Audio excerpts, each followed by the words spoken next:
आ गए। चलिए आइए बच्चे शुरू करते हैं आज की कहानी। चौधरी साहब की समझदारी। किसी गांव में बहुत चोरी हुआ करती थी। चोरों के कारण गांव के लोगों का जीना मुश्किल हो गया था। गांव वाले प्रतिदिन चोरों को पकड़ने की नई नई तरकीबें बनाते, लेकिन सब धरी की धरी रह जाती। गांव के सरपंच चौधरी साहब भी इस समस्या का समाधान जल्दी करना चाहते थे। क्यों करना चाहते थे? क्योंकि चोरी हुआ करती थी।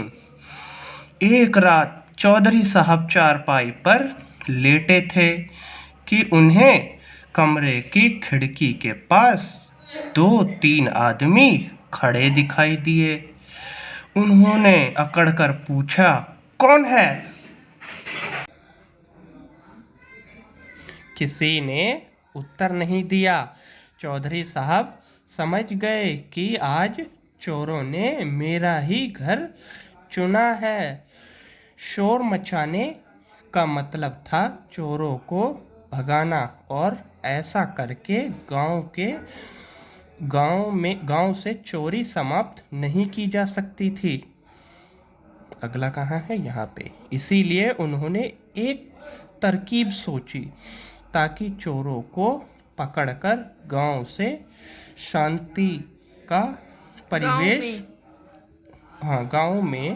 शांति का परिवेश बनाया जा सके।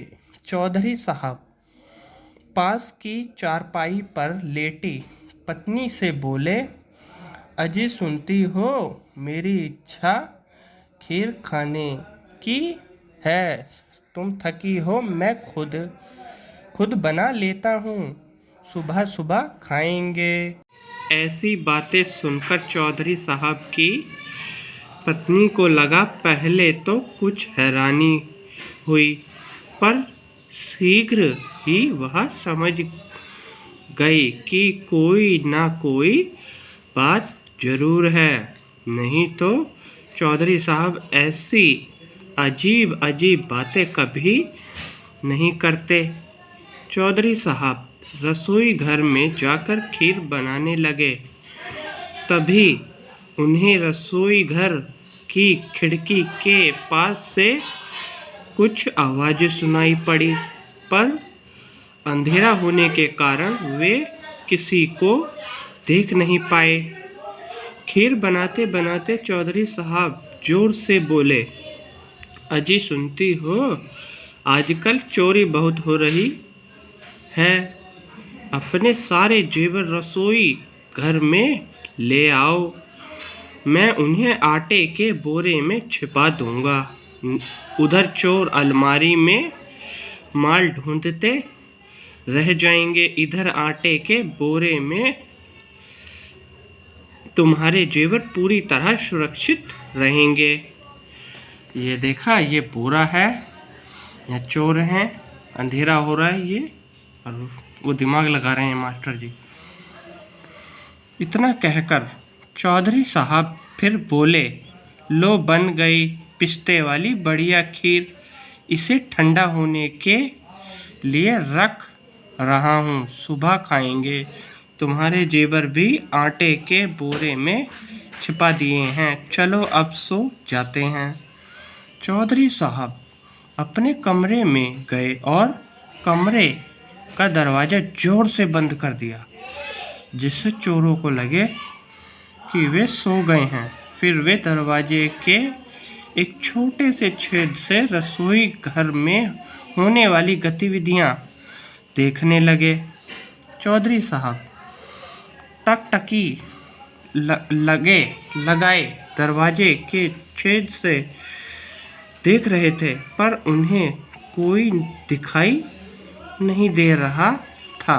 एक बार तो चौधरी साहब को भी लगा कि वहम हो गया है, पर लगभग आधे घंटे के बाद आदमी रसोई घर की खिड़की से अंदर आया।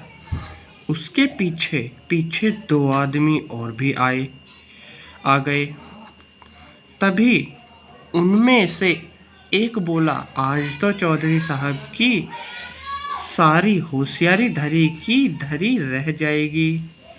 आटे के बोरे में जेवर छिपाकर बहुत चालाक बनता है। हमसे ऐसी क्या ज़रूरत है कि चौधरी साहब के कमरे में जाकर अलमारी तोड़ें। आटे का पूरा जिंदाबाद।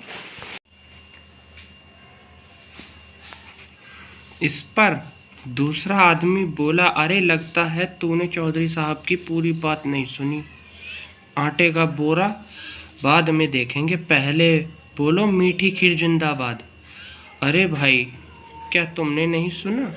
सबसे पहले पेट पूजा, उसके बाद काम हो दूजा।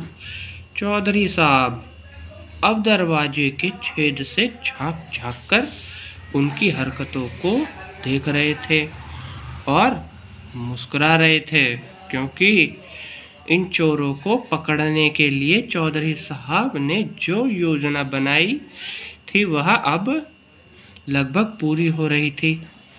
चोर मजे से चौधरी साहब की बनाई हुई खीर खा रहे थे और